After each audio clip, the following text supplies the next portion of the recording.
You're listening to Epic Footnote Productions. Go to Linktree/Epic Footnote for links to all of our streaming platforms, YouTube channel, social media pages, and merch site. That's linktr.ee/Epic Footnote. Hey everyone, what's going on? It's 2 minutes to review. It's Matt. And it's Zach. Longest album review in under 2 minutes wins. Brand new album anticipated from Kings of Leon coming out.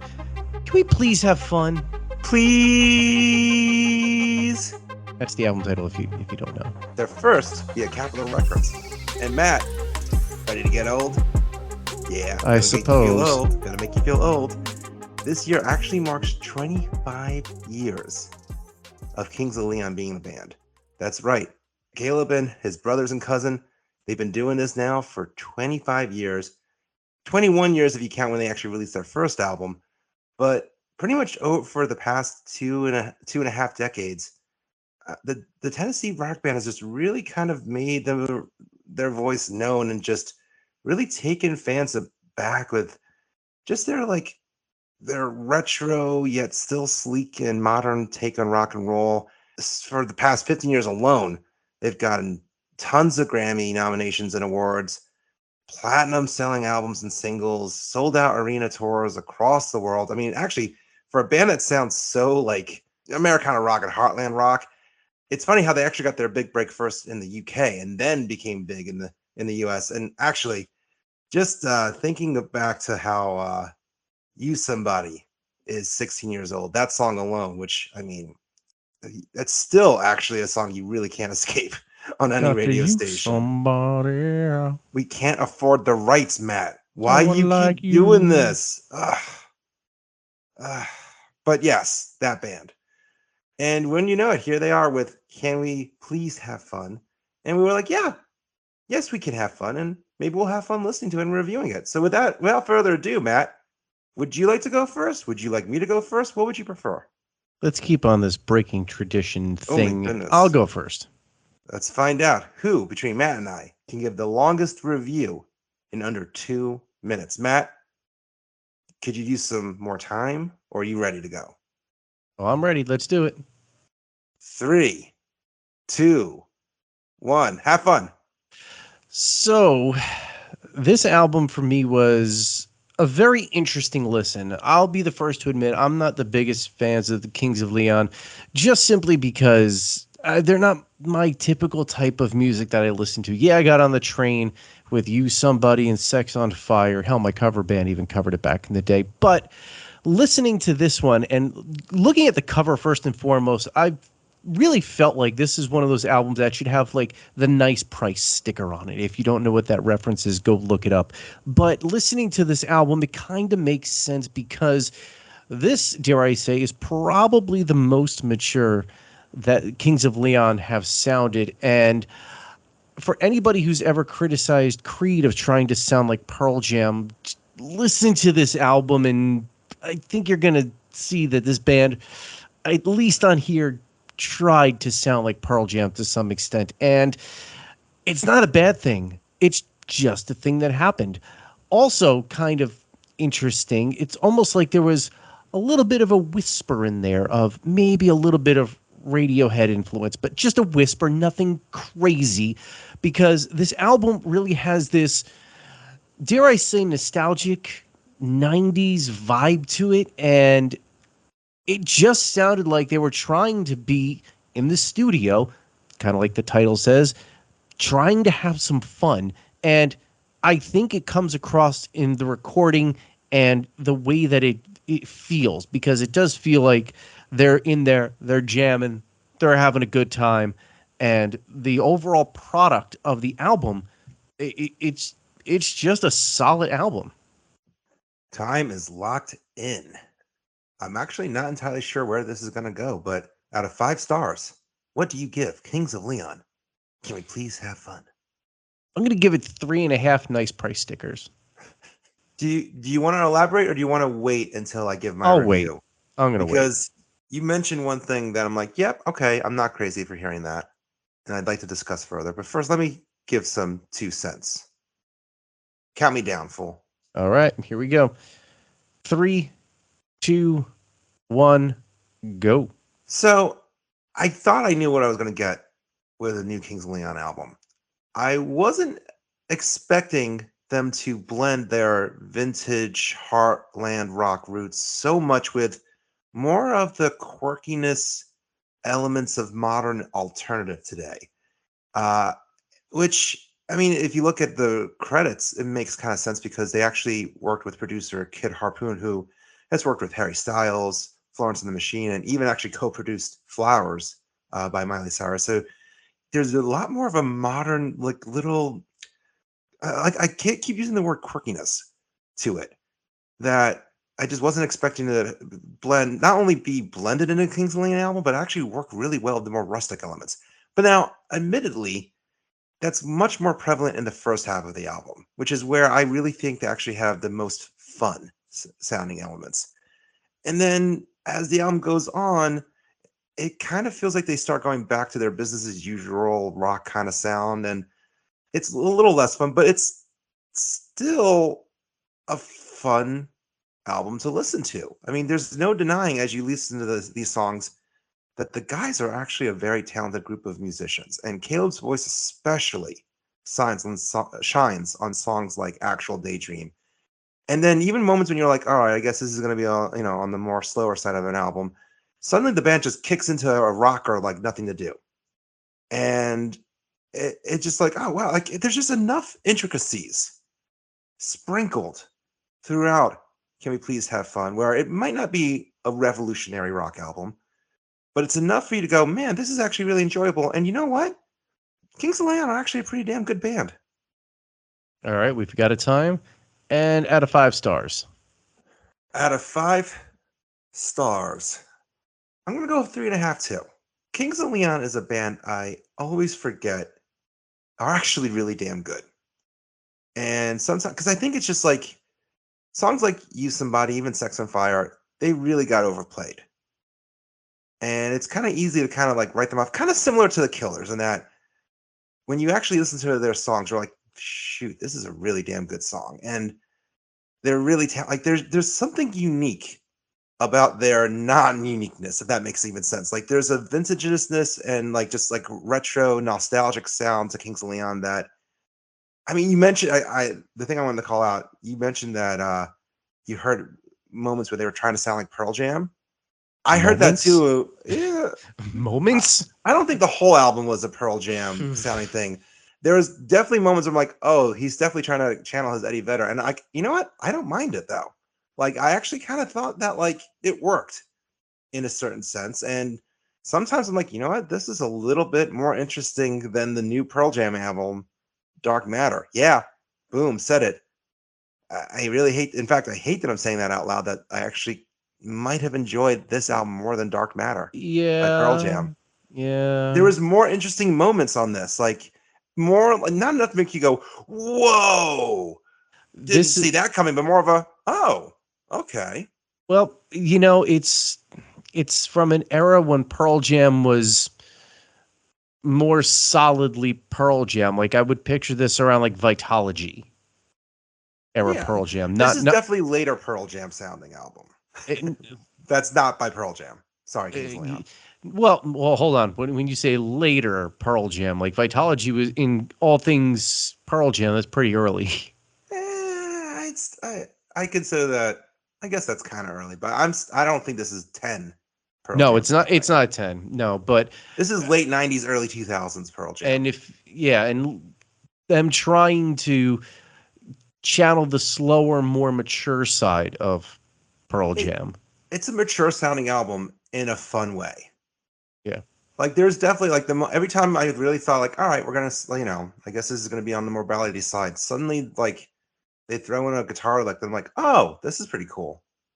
And Caleb's, like I said, Caleb's voice, I enjoyed it. Like, all right, that is Kings of Leon. Like every time I hear his voice, I'm like, nope, that's Kings of Leon. I just wish that he pushed it a little bit more, right?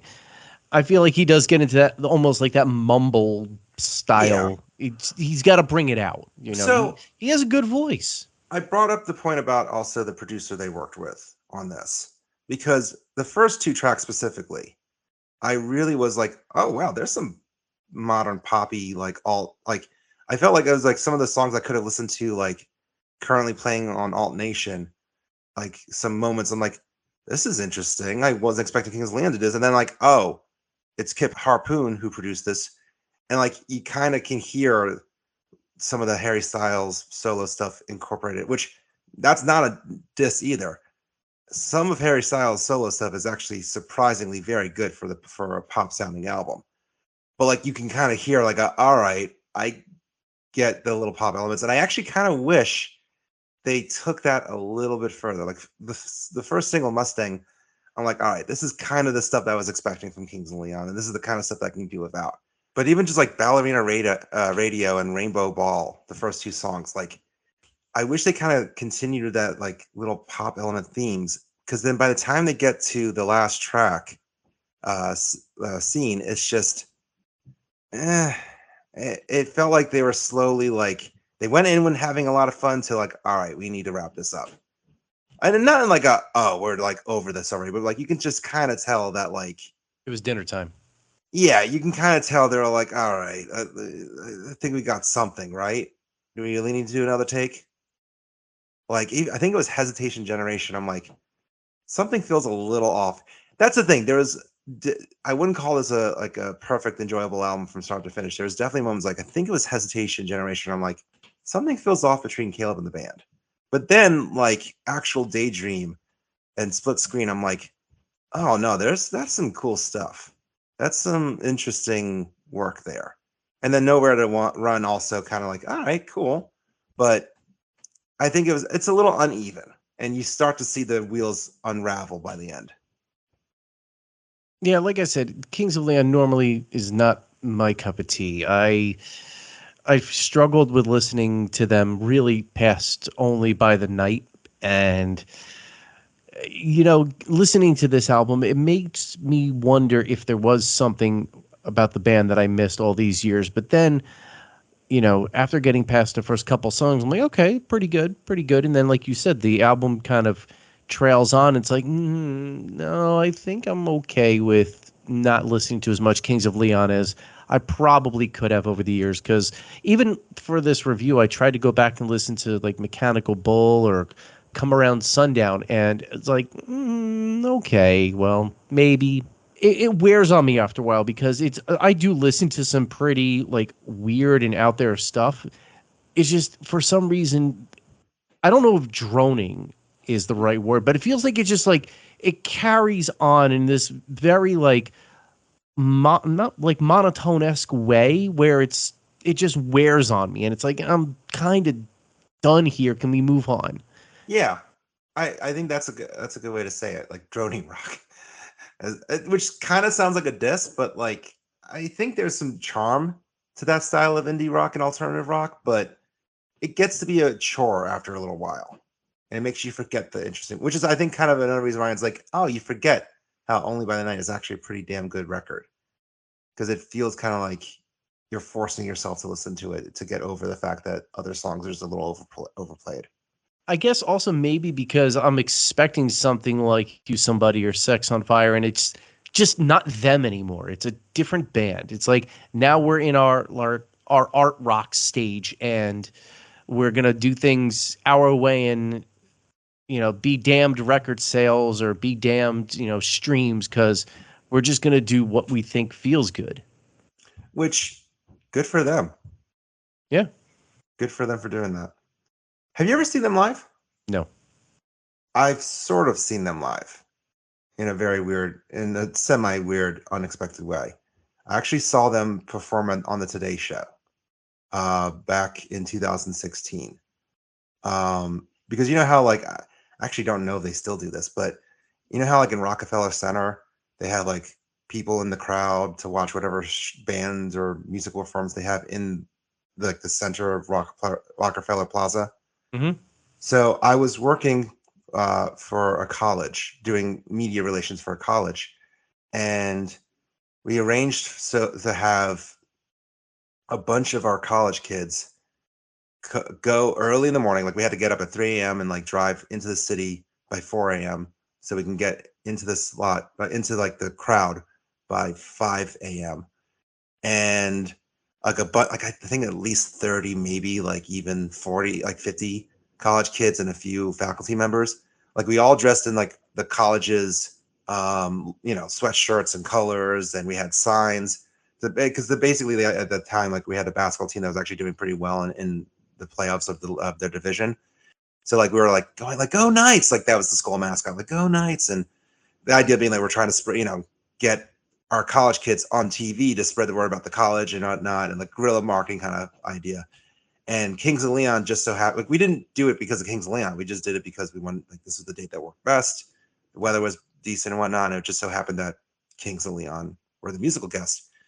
And I just still remember like being like literally like 5 a.m. ish, like in Rockefeller Plaza, first hearing them repeatedly do sound check. So I heard You Somebody at least 4 times that day.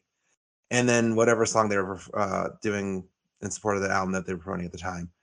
And in addition to actually getting to meet Hoda, which was fun, this is before she became the main co-anchor. But we got to see them actually on air, live on TV, performing a few times, a few songs throughout the hour. And then I still remember the most awkward moment being all the hosts, including Matt Lauer, which again shows you how long ago this was, that he was still in the show. And then Carson Daly, because he was their hip correspondent. I don't think he was the music correspondent, just like a hip correspondent, entertainment correspondent on today's show. So all the anchors, Carson Daly, they're on stage at Kings of Leon interviewing them. And Carson Daly goes, guys, I have to say, I think of you played a really fun moment in my life when I was at the hospital and, my wife was delivering her baby, our son. I'm like, oh, is he going to say You Somebody? Like, oh, it's going to be a touching moment. Like, he's going to say You Somebody was playing on the radio and like, oh, how cute. And then he goes, yeah, and the song Sex on Fire was playing on the radio while my wife was giving birth. So I thought that was really like just ironic timing. I'm like, oh, that's awkward. Carson Daly, you made this awkward, especially for a morning TV show. Like, I think even the other anchors were like, I don't know what to say to this. Like, literally, like, it's just like a good, like, 10 seconds of, like, quietness going, okay, let's move on. Well, it's Carson Daly. What do you expect? There you go. Ironically, though, I feel like it would have been even better if it was Matt Lauer who made that comment, given why he got fired for all the horrendous, terrible crap that he put through. But that was the only time I ever got to see Kings of Leon live, which I think was kind of a cool moment, getting to be like about 20 feet away from them in Rockefeller Plaza, and Carson Daly making a fool of himself. Oh, Carson Daly. But anyway, I digress. You're not here to hear me talk about seeing Kings of Leon on the Today Show live. You're not even really here to hear what May and Matt think of the album. Maybe. What you want? Maybe. Probably. I'm being sarcastic, of course. What you're definitely here for is to find out who, between Matt and I, gave the longest review in under 2 minutes. Are you ready to find out what time you came in at? I guess so. I mean, I can mail you the results later if you like, if you're not in a rush. epicfootnote@gmail.com. Let us know what you think. Just email us the old way. Forget the social media channels. You came in at 1 minute and 50 seconds.